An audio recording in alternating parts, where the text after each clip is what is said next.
சகோதரி Yuan ridley அவர்கள் சொல்கிறார்கள், நான் இன்றைக்கும் கவலைப்படுகிற ஒரு நிகழ்வுதான், அன்றைய நாட்களில் தாலிபான்களுடைய பிடியில் நான் இருக்கிற போது அவர்களுடைய முகத்திலே காரி எச்சிலை உமிழ்ந்திருக்கிறேன். அப்பொழுதும் அவர்கள் எனக்கு எதிராக எதையுமே செய்யவில்லை. இதனுடைய உச்சகட்டம் என்ன தெரியுமா என்று சொல்லும்போது அவங்க என்ன சொல்றாங்கன்னா, நான் கைது செய்யப்படுகிற நேரத்தில் நான் ஒரு இளம் பெண்ணாக இருந்தேன். அவங்க வயது முதிர்வெல்லாம் கிடையாது, இப்போ வயது முதிர்ந்தவங்க ஒரு மூதாட்டி அளவுக்கு இப்போ இருக்கிறாங்க. அந்த நேரத்தில் ரொம்ப இளமையாக இருந்த காலகட்டம்.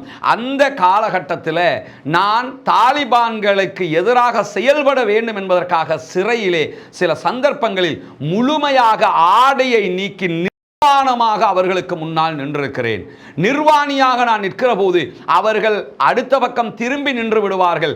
என்னை பாதுகாக்க வேண்டும், காவலுக்கு நிற்கவும் வேண்டும். இதே நேரத்தில் அவர்கள் என்னுடைய ஆபாசத்தையோ நிர்வாண கோலத்தையோ ஒருபோதும் ரசித்ததும் இல்லை, பார்த்ததும் இல்லை.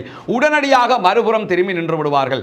இப்படியெல்லாம் அவர்களுக்கு நான் சங்கடத்தை கொடுத்து கொண்டிருக்கக்கூடிய நேரத்தில் ஒரு கட்டம் என்ன ஆகுதுன்னா, இதுக்கு மேல பொறுக்க முடியாது என்று நடக்கும்போது தாலிபான்களுடைய ஃபாரின் மினிஸ்டராக செயல்பட்டவர் நேரடியாக யுவான் ரிட்லியை சந்திப்பதற்காக வருகிறார்.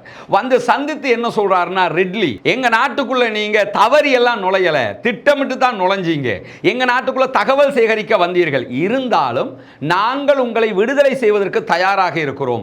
எங்களுடைய படை வீரர்களுக்கு முன்பதாக ஆடைகளை களைந்து நிர்வாணமாக இருந்து எங்கள் வீரர்களுக்கு சங்கடத்தை கொடுக்காதீர்கள். அவர்களும் ஆண்கள், அவர்களும் உணர்ச்சி வசப்படக்கூடும், அவர்களும் பிழையான முடிவுகளை எடுக்கக்கூடும். அவர்களை திட்டமிட்டு இந்த பாவத்தின் பால் நீங்கள் ஈர்த்துவிடக் கூடாது என்பதை வினயமாக உங்களிடத்தில் நான் கேட்டுக்கொள்கிறேன் என்று யுவான் ரிட்லியை சந்திச்சு ஃபாரின் மினிஸ்டர் கோரிக்கை வச்சுட்டு போறாரு.